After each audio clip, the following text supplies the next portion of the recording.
Chapter 1. The Whisper in the Night. Ella pressed her palm against the smooth, metallic surface of the Neuraloom headset, her breath catching in her throat. She was exhausted, physically and emotionally drained from industry lectures, grammar drills, and endless flashcards. Tomorrow was the most important presentation of her life, an oral exam in English teaching methodology. I wake up at 6 o'clock every morning. The voice in her mind repeated softly, as if coaxing her from a dream. It wasn't her own voice, but the gentle, measured tone of the sleep learning program she had installed. It promised to teach her to speak fluently even while she slept. Ella hugged her knees tight. I brush my teeth at 6:10. I take a shower at 6:20. The routine phrases flowed through her, comforting like the ticking of a clock. She had practiced them 1,000 times by day. Now this device would imprint them permanently, the company promised. In the dark of her bedroom, a single red light glowed on the Neuraloom. She shut her eyes and let the whispers carry her away. Chapter 2. Morning Routine, Uncertain Day. At precisely 6 a.m., Ella's alarm buzzed with mechanical precision. She swung her legs off the edge of the bed. The headset had been removed in the night, but its lesson lingered like an echo.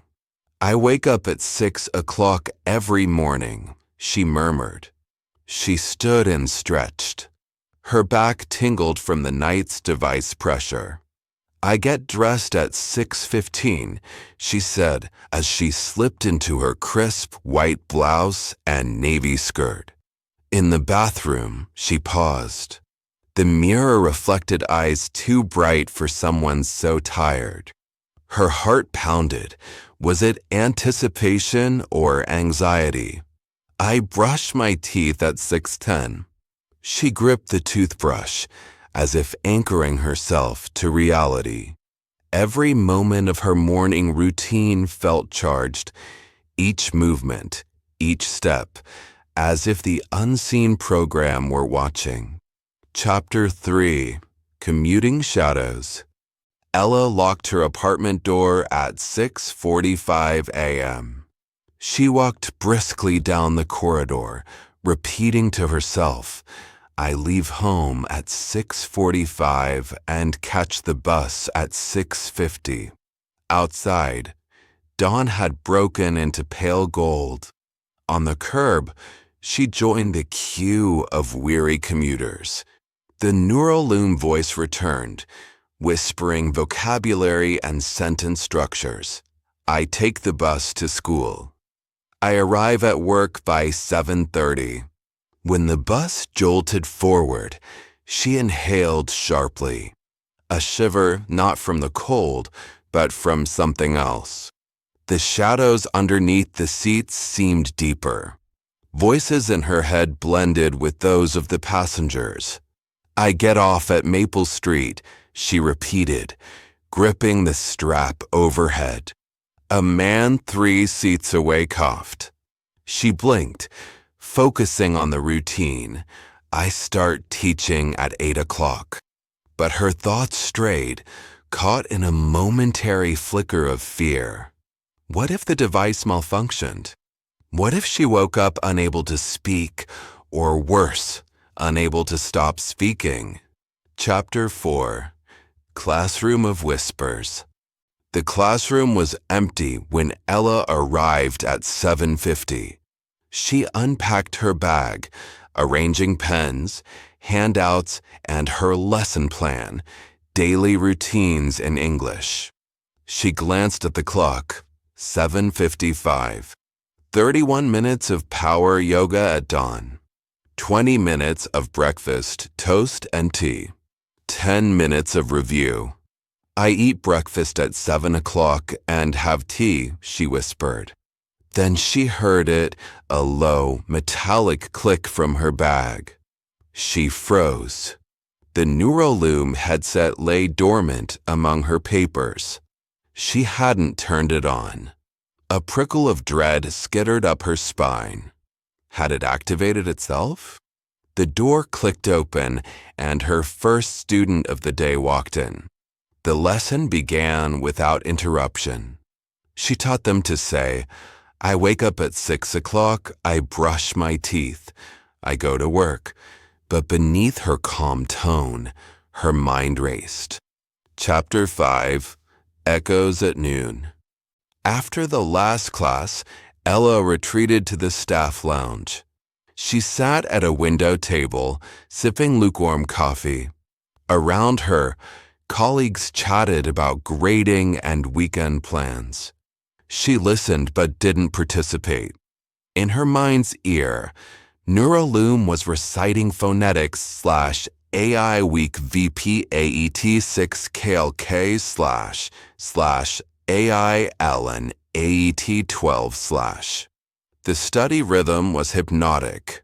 She gripped her mug so tightly her knuckles whitened. Why wouldn't it stop? Why was it speaking now at noon? "I have lunch at 12 o'clock, she said aloud, startling a coworker. He raised an eyebrow. "You okay?" She forced a smile. "Just practicing." Yet the machine's voice had slipped into reality, weaving lessons into her thoughts at every moment. Chapter 6, Afternoons of This. The final classes ended at 4 p.m. Ella dismissed her students, then stayed behind to tidy the room. As she stacked chairs, she murmured, "I clean the classroom," the device's instructions echoing. She felt a flicker at the base of her skull, a tick that pulsed in time with the repeated phrases. It resonated in her bones. "I grade papers at 4:15. Her breath caught. The phrasing felt robotic in her mouth, her own voice slipping away under the NeuroLoom's relentless guidance. She dashed out of the building before any of her colleagues noticed. The sunlight outside was harsh, forcing her to blink.